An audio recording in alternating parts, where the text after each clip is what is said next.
Music director தேவா கிட்ட இனியா குறித்து தேவயானி இப்படியெல்லாம் சொன்னாங்களாம். என்னன்னு தெரிஞ்சுக்க இந்த வீடியோவை ஃபுல்லா பாருங்க.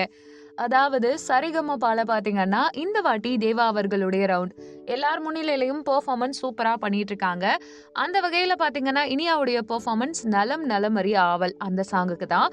சொல்லப்போனா அந்த சாங்ல என்ன மாதிரி ஒரு எல்லோ கலர் காஸ்டியூம் போட்டிருப்பாங்களோ தேவயானி அவர்கள், அதே காஸ்டியூம் தான் இனியாவும் போட்டிருந்தாங்க.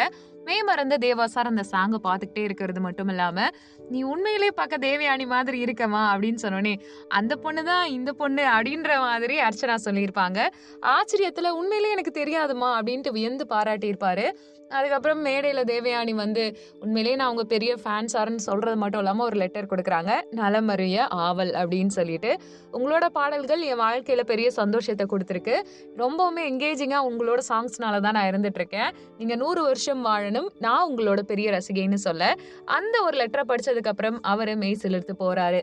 அதுக்கடுத்து முக்கியமான விஷயம் என்ன அப்படின்னு பாத்தீங்கன்னா, ஆல்ரெடி சரிகமபா நிகழ்ச்சியில இனியாவுடைய பெர்ஃபார்மன்ஸ் அப்படின்றது தரங்கிணியை விட கம்மி தான்.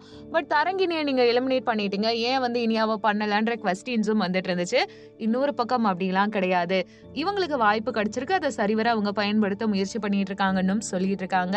இதுல யூடியூப் கமெண்ட்ல எல்லாம் பாத்தீங்கன்னா நிறைய பேர் சொல்லிட்டு இருக்காங்க, ஏன் அடிக்கடி தேவயானி அவர்களை மேடை ஏத்திக்கிட்டே இருக்கீங்க, அவங்களும் இப்ப கண்டஸ்டன்டோட பேரண்ட்ஸ் தானே, எல்லா வாய்ப்பும் இவங்களுக்கே கொடுக்கும்போது ப்ரையாரிட்டியும் இவங்க பக்கம் தான் இருக்கும். நல்லா பெர்ஃபார்ம் பண்றாங்களோ இல்லையோ, ஃபர்ஸ்ட் இவங்களுக்கு ஒரு ப்ரையாரிட்டி வரும்பொழுது நல்லா பெர்ஃபார்ம் பண்றவங்களுக்கு இது ஒரு பேக் ட்ராப்பா அமையும் இல்லையா அப்படின்னு சொல்லிட்டு இருக்காங்க.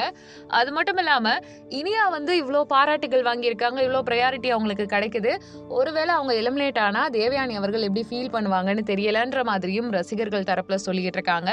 அவங்க பெர்ஃபார்மன்ஸ் நல்லா இருக்கு, இன்னும் அடுத்த கட்டத்துக்கு போக வேண்டிய நிலைமையில தான் இருக்காங்க. இருந்தாலுமே அவங்க பட்டை தீட்டப்பட வேண்டும், அவங்கள விட பெஸ்டா பண்றதுக்கு நிறைய ஆட்கள் இருக்காங்க அந்த சரிகமபால அப்படின்ற மாதிரி ரசிகர்கள் தரப்புலையும் கருத்துக்கள் வருது.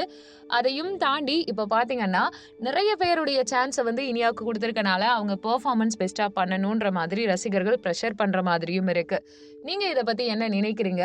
உங்களுக்கு இனியாவோட பெர்ஃபார்மன்ஸ் எந்த அளவுக்கு பிடிச்சிருக்குன்றத கமெண்ட் பண்ணுங்க. நம்ம சேனலை லைக் பண்ணுங்க, ஷேர் பண்ணுங்க, சப்ஸ்கிரைப் பண்ணுங்க. தேங்க்யூ.